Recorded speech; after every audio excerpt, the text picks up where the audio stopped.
Brandon Labrador here. So Monday ngayon, first day ng ensayo namin.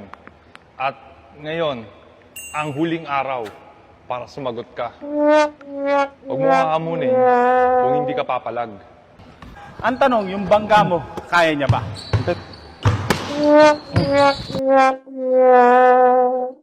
Potang ina!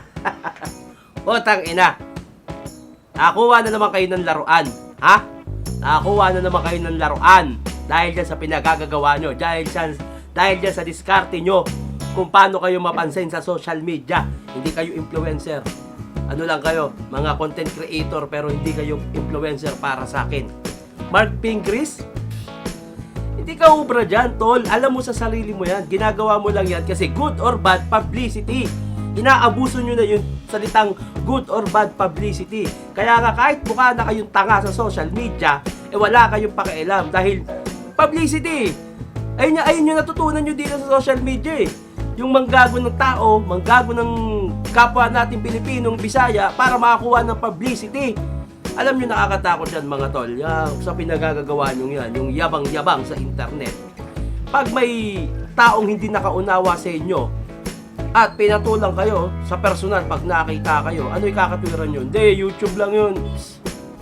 Kayo talaga. O sige, labas na natin yan.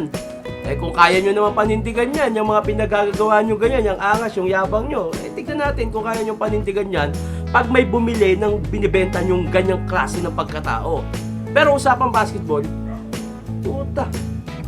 Tingin ko may nagsabi na kay Idol Pingris na wag mo na patulan yan, tol, nagpapapansin na lang yan. At tama naman, wag mo na patulan yan, Idol Mark. Hindi ka lalabanan yan kasi sabing maliit lang kaya mo, puta, nanonood ba ng basketball ng hayop na to? Hindi nanonood ng basketball yan. Nakikita mo ba mga pinipiga niya ni Pingris? Pinay sa Kuragi nga yan eh. Nakikita mo ba mga pinagbababalda niyan? Tapos yung klase ng basketball mo, siko, tadyak. Obvious na eh. Pero sa isang banda, entertainment ang gusto nyo. Pero tol, mamaya may mga taong hindi na nakakaintindi ng pinagagawa nyo. Nako, tigil-tigilan nyo na yan. At hindi ka uubra kay Mark Pingris, tol. Siguro kahit nga sa akin hindi ubra to basketball eh. One on one. Hindi ubra sa akin yan. Si Labrador, hindi ubra sa akin yan. Kahit yung magkapatid. Basketball kami one on one. Kahit magkampi pa ako na kasing liit ko, kasing taba ko eh. Mabilis din mapagod eh. Dalawa kami, di ubra sa amin to eh. Mark Pingris pa. Tigilan nyo yan! Mukha na kayong pera!